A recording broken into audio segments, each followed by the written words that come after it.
Bom dia, boa tarde, boa noite. Eu sou o Dr. Felipe Barcelos e hoje vamos para mais um Bonecast, agora em parceria com a Scientific Research Company.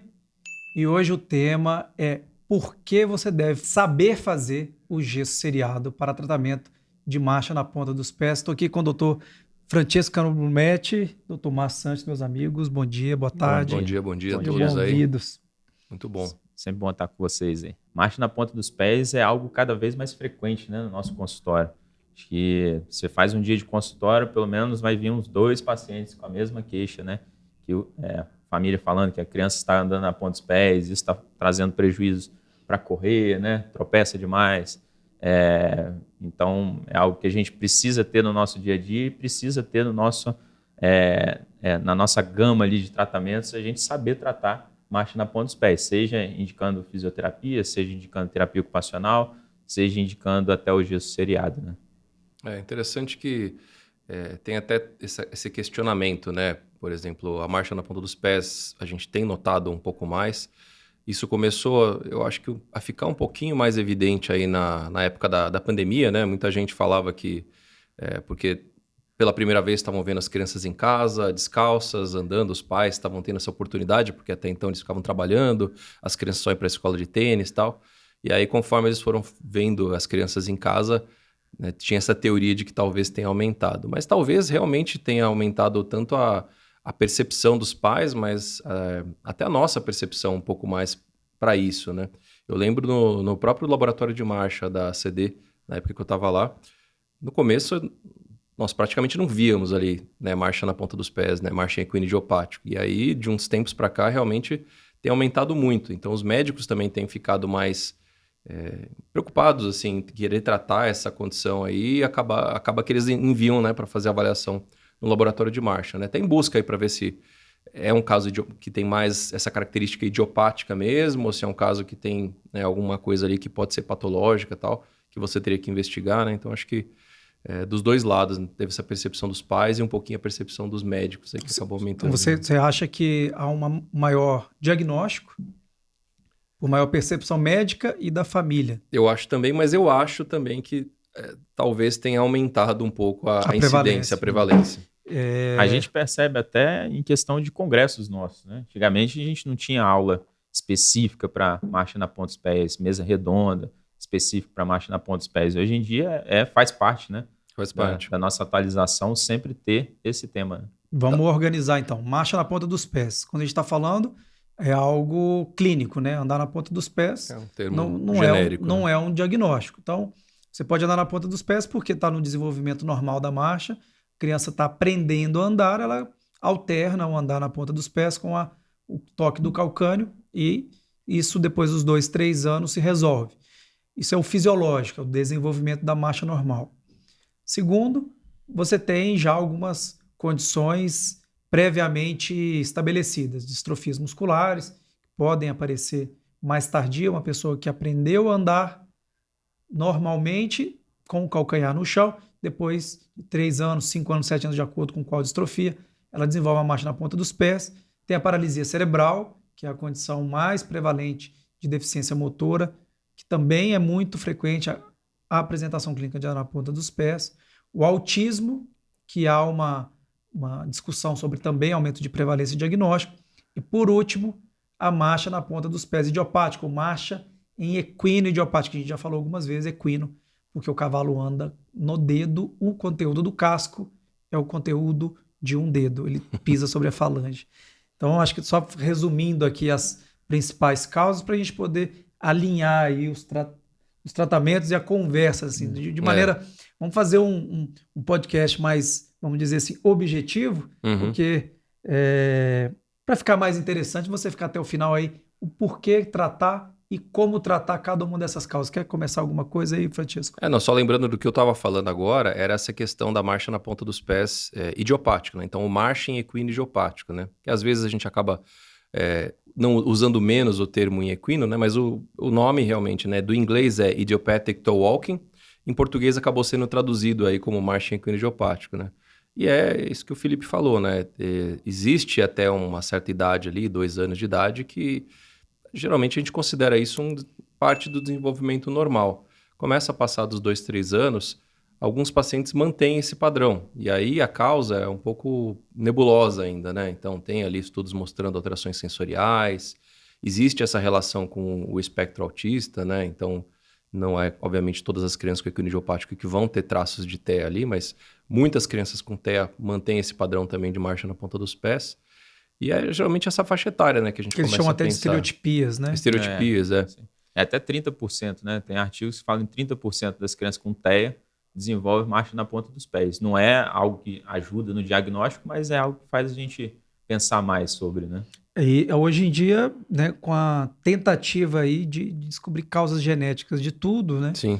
Há agora um esforço do Grupo Shriners de hospitais lá dos Estados Unidos, 8 hospitais estão acompanhando crianças com marcha na ponta dos pés, diagnóstico clínico, e agora no congresso da CPDM eles levaram algumas publicações parciais e tem alguns genes que estão associados à paralisia cerebral, à epilepsia, e, se eu não me engano, ao autismo também, que foram mais prevalentes nessas crianças. Há também hipóteses aí de alterações de trato cortical, mas assim, não há quando não tem uma causa definida, a gente fica com o diagnóstico de exclusão de equino idiopático. Idiopático. Talvez em algum momento esse diagnóstico não seja mais idiopático, né? É, tem uma causa, né, Porque genética. idiopático é o que não tem causa para quem é leigo, né? E como é que vocês consideram, assim, na prática clínica, de falar, tá bom, esse caso provavelmente é idiopático, assim. Tudo bem, passou ali dos 2, 3 anos, a criança, né, não tem ali nenhuma alteração muito evidente ali, mas tá mantendo o equino idiopático, mas não tem uma alteração neurológica. O que vocês usam de critério, assim, para falar, esse caso provavelmente é idiopático mesmo, e indicação de tratamento, assim, né? Quando que a gente resolve que a gente tem que tratar, assim? Eu acho que o interessante é a gente sempre fazer também por critério de exclusão, né? Uhum. A gente sempre tem que pensar nas doenças neuromotoras, né? Paralisia cerebral, Duchenne, ver quando que iniciou, se foi desde o início da marcha, que já anda na ponta dos pés. Não, andava bem até os 3 anos de idade. Depois dos 3 anos que começou a fazer a marcha na ponta dos pés. Porque cada tipo de diagnóstico a gente muda totalmente o tratamento. Sim. E muitas vezes a gente, se fizer um tratamento X em um paciente com Duchenne, na verdade, às vezes, talvez até piore a condição dela, né? Uhum. Então, eu sempre vou muito por exclusão também. Lógico que tem fatos que chamam um pouco mais a atenção, se é uma criança que não tem TDAH, se é uma criança que não tem clonos, né? Se não tem, a gente já meio que guia a nossa mente para ser, talvez, uma marcha na ponta dos pés idiopática. Mas é interessantíssimo a gente sempre excluir todas as outras causas com doenças neuromotoras, né? Eu acho que é isso, né? E dentro dessa exclusão tem a história clínica, né? A história familiar, que é muito frequente das distrofias haver alguém na família. Geralmente esses pacientes já chegam com exames de imagem, ressonância normal. Lembrando que a paralisia cerebral, 12% das vezes, tem pessoas com ressonância normal. Isso não é. O diagnóstico da paralisia cerebral também não é por imagem. Então, exame físico. Então, se você não tem clonos, não tem contração, co-contração, espasticidade, hiperreflexia. Então, um paciente que ele não está dentro de um diagnóstico clínico de paralisia cerebral. Então, você tem que fazer toda essa cascata. E aí fica a dica, né? Tem um artigo interessante do Dr. Bauer e tem uma revisão que a gente fez também, integrativa aí, que a gente colocou esse algoritmo de diagnóstico. Então, é exatamente isso que o Dr. Márcio falou. Você tem feito a exclusão de outros diagnósticos, a gente fica com a marcha na ponta dos pés idiopática. E o autismo e a marcha em equino idiopática têm tratamentos ortopédicos parecidos, né? E aí é até legal que esse artigo do Bauer também ele faz isso, né? Ele junta, né, o tratamento. A gente ficava assim, e aí, trata ou não trata? Trata ou não trata, né? Acaba sendo meio semelhante, né, muitas vezes. E é aquilo, né? Eu tava até perguntando qual que é a indicação, né? Assim, geralmente, você pega uma criança ali que você fez essa suspeita, tirou a história clínica. Eu até comentei que hoje em dia muita gente tem mandado o paciente para fazer exame de marcha, né? E a gente tem visto algumas características, acho que a principal, né, que eu sempre falo, mas que também não é 100%, é essa questão da extensão do joelho no contato inicial, né? O paciente com equino idiopático, ele pode estar andando no grau de equino que for, mas na grande maioria das vezes ele vai fazer o contato inicial com o joelho em extensão total. Ao passo que um paciente com paralisia cerebral, que geralmente está andando em equino, ele não costuma fazer isso, né? Ele costuma começar o ciclo com o joelho mais fletido E depois ele pode estender graus variados aí no meio do apoio, né?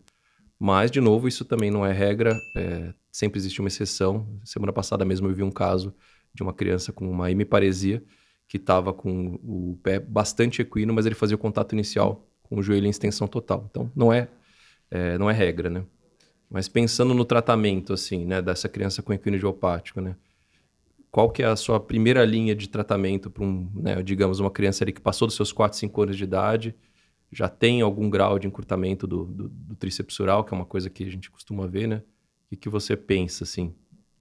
Então, sempre a gente a gente gosta de alguns protocolos assim na ortopedia, né? Mas se está com acima de 5 anos de idade, com um grau de encurtamento, aí sim a gente já pode pensar numa indicação de gesso seriado para criança, que eu acho que a evolução é muito boa, né? A gente tem excelentes resultados com criança quando a gente inicia esse gesso no tempo correto, né? E é sempre interessante, eu sempre falo para a família, né, que é um tratamento multidisciplinar, não é só o gesso seriado e vida que segue, né? A gente tem que manter uma fisioterapia, uma terapia ocupacional, algumas vezes também até é necessário psicólogo, né, para acompanhamento da criança. Então, quando passou de 5 anos de idade, tem um encurtamento, eu já indico o gesso seriado, né? Eu acho que antes dessa idade, né, já aproveitando para a gente fazer um resumo aí do tratamento, o paciente ainda não tem encurtamento, ele não tem indicação de gesso, né? Como você indicou o gesso para o paciente com encurtamento.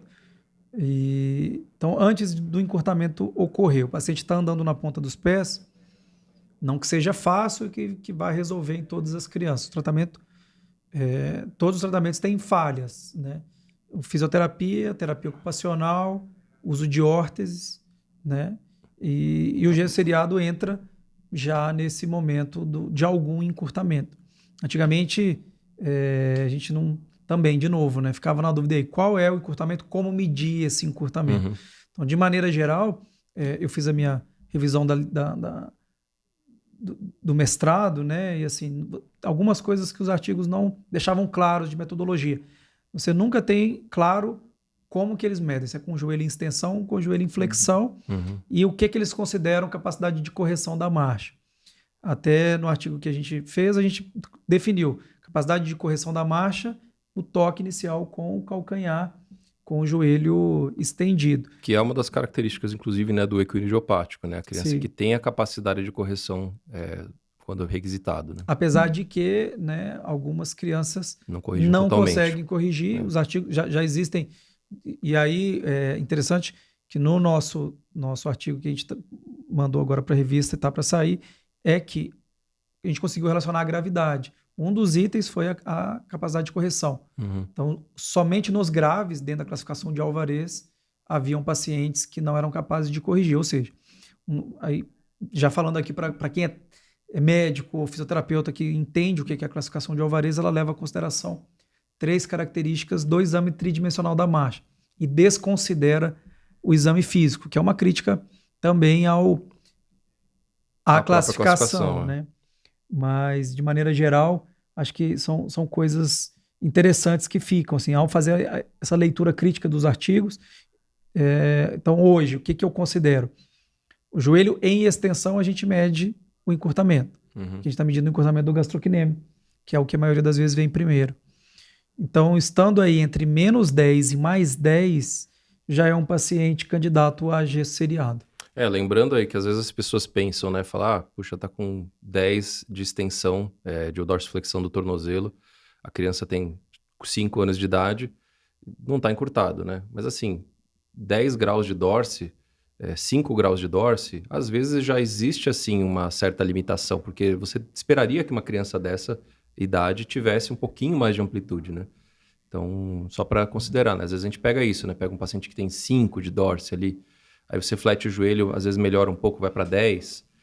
Isso não tá em equino, mas já é encurtado, né? Já tem um encurtamento relativo, né? Lembrar sempre que tem que neutralizar o calcâneo, né? Às vezes a gente faz a dorsiflexão sem se preocupar com o calcâneo e acha que está com uma dorsiflexão muito grande. Quando você centraliza ali o calcâneo, você vê que a criança está com encurtamento, né? Travando a subtalar, né? O pessoal fala da posição da subtalar neutra, né? Que o pessoal do Gillette gosta de falar, né? Se você faz a dorsiflexão com eversão do pé, você sempre vai dar uma roubada ali e vai conseguir ver, né, mais dorsiflexão Só que, na verdade, parte desse movimento está acontecendo ali na médio-társica, né? Porque tem uma certa subluxação da talonavicular.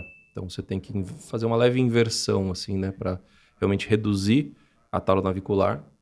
Dessa forma, a subtalar vai estar numa posição mais neutra e aí sim você faz a dorsiflexão. Eu costumo medir, a maioria das pessoas, né, descreve medindo pela borda lateral, que acaba sendo melhor, assim, a medida, né? Mais fácil de medir, inclusive. Queria fazer uma pergunta, então, antes de ir para a parte cirúrgica. Né? A minha pergunta é que você fale um pouquinho das indicações cirúrgicas, mas uma observação. É difícil indicar fisioterapia, porque os protocolos São muito variados, variados, né? as pessoas ficam um pouco em dúvida. E aí? Então, agora a gente vai fazer o curso de tratamento de marcha na ponta dos pés em parceria da Bone Learning, com a Scientific Research e com a equipe da Espaço 7. Então, a experiência dos fisioterapeutas dentro desse curso vai ser fundamental. Não só para a gente já pensar nos protocolos de tratamento antes de indicar o gesso, durante a aplicação do gesso, após o gesso e também na parte cirúrgica. Então, esse curso está muito legal, tanto para médicos, para ortopedistas, fisiatras, fisioterapeutas, terapeutas ocupacionais. Então, a gente tentou agora trazer, de fato, uma abordagem multidisciplinar. Da primeira vez a gente trouxe, mas eram aulas apenas. Agora não. Agora a equipe de fisioterapia ela está na organização do ativamente. curso, fazendo um número enorme de aulas. A gente vai ter um pacote de aulas que vão ser administradas previamente por aulas online e na parte prática vão ter discussões de como fazer tanto a parte não só do G-seriado. Uhum. Né? O G-seriado vai ser uma das vertentes do módulo prático, mas eu acho que o mais interessante vai ser trazer a experiência da fisioterapia, né, nesses protocolos aí, tanto clínicos, né, quanto cirúrgicos.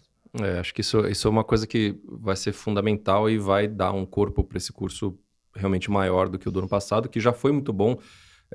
Os terapeutas que participaram, inclusive, gostaram muito, mas algumas das coisas que as pessoas comentaram justamente isso, assim, elas queriam ter essa noção de qual é o protocolo indicado pós-gesso, né, ou durante o gesso e tudo mais, e algumas das pessoas que vieram falar com a gente, né, que inclusive a Rebeca que, né, da Espaço 7, que está hoje vai estar nessa organização do curso também, ela mencionou um pouco, né, mas foi uma coisa um pouco mais, digamos, en passant, né? Agora não, agora vai ter um enfoque bem grande nisso. Então, para os terapeutas aí que têm interesse nisso, que, assim, na minha opinião, devia ser todo mundo que trabalha com neurofuncional, porque é um método que é relativamente fácil de fazer, é reprodutível e você acaba postergando, né? Para a gente que é cirurgião, é até engraçado falar, né? Mas a gente quer postergar essas cirurgias o máximo possível. Em alguns casos você até acaba evitando, né? Principalmente nesses casos idiopáticos aí. Mas a gente quer postergar para uma idade que seja melhor você fazer a cirurgia, muito melhor. Mesmo uma criança com paralisia cerebral, você fazer ali um tratamento cirúrgico, né, numa criança que já tem ali os seus 7, 8, 9, 10 anos de idade, do que fazer com uma criança com 4 anos de idade, né? Então, realmente, o gesso seriado ele tem essa capacidade, né, de você conseguir corrigir alguns casos completamente e muitas vezes postergar, né, essa cirurgia. E isso que a gente percebeu foi por causa do nosso dia a dia mesmo, né? Sim. Que é paciente que a gente atende muito paciente que anda na ponta, faz a marcha na ponta dos pés, e a gente sempre tem essa mesma pergunta: e qual protocolo melhor utilizar na fisioterapia? Porque é interessante fazer até antes da gente indicar a marcha o tratamento do gesso seriado, fazer fisioterapia, terapia ocupacional, e durante o tratamento também está fazendo, e depois do tratamento também, né? Mesmo depois que a gente tira o gesso, a gente precisa manter, né, a noção corporal do paciente, porque muda bastante, né? A gente percebe isso, que quando a gente faz a retirada do gesso seriado, a criança ainda demora um pouco para fazer uma marcha normal, né? Porque imagina, a criança que às vezes nunca andou com o pé totalmente plantígrado no chão, a gente dá essa possibilidade para ela andar desse jeito, mas ela ainda não sabe muito bem como que faz essa marcha. Então, demanda um pouco de tempo ainda para ela se acostumar com esse novo jeito de andar, né? Por isso que tem até alguns protocolos que envolvem ali no pós, assim, o uso de uma órtese, né? Para você meio que direcionando também essa, digamos, essa nova forma de andar aí para manter, né?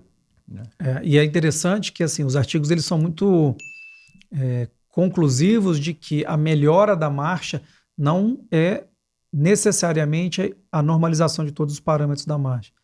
Tem poucos estudos bons sobre equino idiopático, mas alguns dos bons são esses de análise de marcha. Tem um que eu esqueci o nome do autor, são mais de 160 crianças avaliadas, e assim, a taxa de normalização dos parâmetros é baixa. Então, até dentro do artigo que o Dr. John Davis e o pessoal do Bauer lá trouxe do tratamento comparando alongamento em zona 2 e zona 3, falando agora em alongamento cirúrgico, que ele mostra uma superioridade do alongamento em zona 3, ele também fez uma comparação e também os resultados não necessariamente uma normalização da marcha. Muitas vezes um grave deixa de ser grave e vira moderado ou leve, ou uma coisa que a gente observa bastante, principalmente nos autistas, a primeira onda de flexão do joelho, ele não retoma, o paciente continua andando um pouco robotizado. Uhum. Então, assim, não é que que nós estamos oferecendo um curso que vai resolver todos os problemas, não é isso, mas assim, quais os problemas que são capazes de serem resolvidos, quais são as melhores opções, o que está com maior nível de evidência, né? E aí essas são as respostas que você vai ter com esse curso de tratamento de marcha na ponta dos pés, que é o que a gente tem feito aqui no Einstein. E por que muitas pessoas não fazem? A gente sabe que tem esbarro em barreiras financeiras, logísticas, né? Dá trabalho, né? Dá trabalho. Dá trabalho fazer. Custo do material, né? O gesso sintético, que é o ideal. Claro que é possível fazer com o gesso normal também, mas o gesso sintético ele tem uma durabilidade maior, acaba fazendo uma correção. Resistência à carga. Resistência à carga, você consegue colocar a criança para andar com muito mais facilidade, né? Enfim, tem algumas vantagens aí, né? Mas se você for pensar no custo que vai gerar para a família da criança manter com esse padrão e ficar tentando outros tratamentos, às vezes que, enfim, isoladamente podem não funcionar, o uso de órteses isoladamente, o uso de fisioterapia isoladamente, né? Palmilhas, que tem, né, algumas palmilhas aí que as pessoas usam também. Muitas vezes você fica tentando fazer alguns tratamentos que são menos efetivos e a gente sabe que desses tratamentos conservadores o mais efetivo é o gesso seriados, né? Principalmente combinado ali com o programa de terapia ocupacional, fisioterapia, né? E os tratamentos cirúrgicos, né? Naqueles casos de crianças que já cresceram um pouquinho mais ou que têm um encurtamento mais grave ou que não foram responsivos aos gessos seriados, acabam sendo as duas técnicas aí que funcionam melhor, né? Para tratar isso.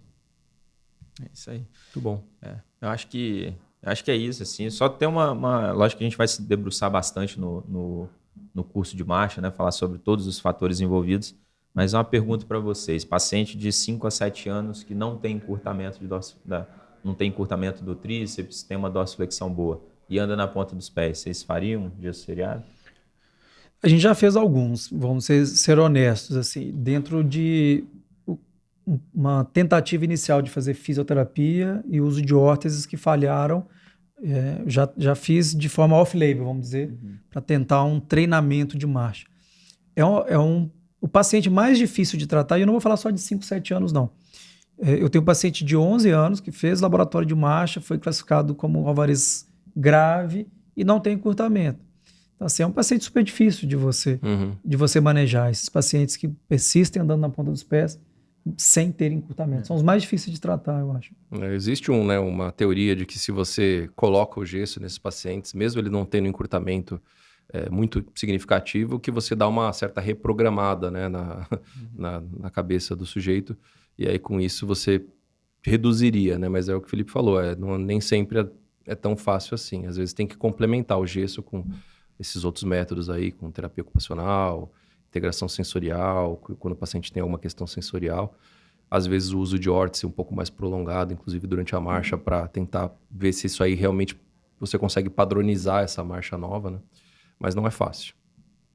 É isso aí. É isso aí. Eu acho que assim, é um curso que ele traz de ponta a ponta tentativa de trazer respostas, né? Do fisioterapeuta, do terapeuta ocupacional, do médico. Então, assim, é um curso que eu estou muito motivado. Eu gostaria de ter feito esse curso Quando eu estava começando a minha carreira, tive a oportunidade de ser treinado pelo Francisco, que tem essa cultura do gesso, e é uma coisa que é isso, assim, a gente tem que entender quais ferramentas se aplicam para cada paciente. Então, é fundamental, acho que quem vier vai aproveitar muito, eu tenho certeza que vai ser um curso que vai ser uma marca aqui dentro dos nossos cursos.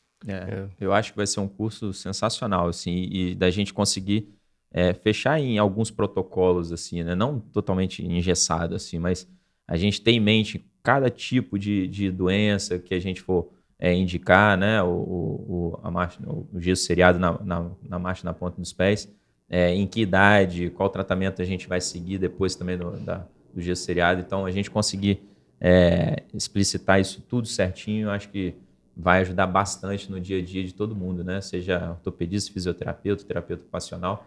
Então, com certeza vocês vão aproveitar bastante o programação, né? E tá uma programação incrível, né? Bastante aula online, aula também presencial, né? E a prática, né? Então, vai ter muita prática para poder botar em prática mesmo. Botar a mão na massa. E o curso não é de gesso seriado, é o curso de tratamento da marcha na ponta dos pés. Então a gente vai conversar de outras causas, não de só distrofias, de miopatia, paralisia cerebral, autismo.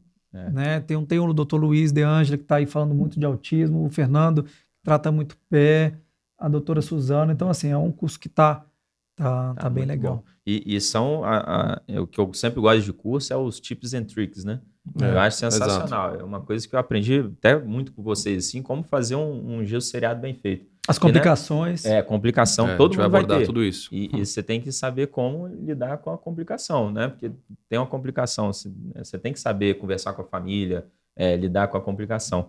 Mas principalmente as coisas que a gente vai aprendendo no dia a dia, né? Muitas vezes a gente faz um gesso que vai até o dedo da criança, então começa a ter dor, a criança não consegue deambular. Então você tem que fazer um gesso muito bem feito, muito bem recortado, sem pontos de pressão, né? Então isso tudo vai fazer com que seu tratamento funcione. Não adianta nada você passar um gesso ali e achar que vai resolver um gesso mal feito, um gesso muito grosso, muito pesado, né? O curso do ano passado foi muito bom, a gente gostou muito, quem veio gostou muito, a gente tem um grupo do WhatsApp até hoje, onde muitas vezes as pessoas mandam casos para discutir com a gente, tudo, né? E, enfim, a gente acaba utilizando esse canal aí também. Mas agora a gente vai ter essa abordagem que vai tornar o curso até um pouco mais abrangente do que ele já foi.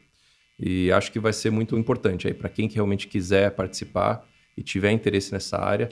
Lembrando que, né, como já foi falado, a gente não vai tratar só de marcha na ponta dos pés com padrão de equino idiopático, né? São outras causas, inclusive paralisia cerebral, que o gesso seriado é uma das principais ferramentas aí no tratamento da paralisia cerebral, que tem um encurtamento numa fase mais precoce, numa criança menor. Então, todos convidados aí, acho que vai ser sensacional. Mostrar resultados, por que funciona. Exato. Qual é o princípio disso. É isso, dia 6 e 7 de junho, né? Isso. 6 e 7 de junho, aqui no Quirontech, onde nós estamos gravando agora. E é isso, pessoal. Nos vemos no dia 6 e 7 de junho aqui ou no próximo podcast. Um abraço, pessoal. a todos. Um abraço. Valeu.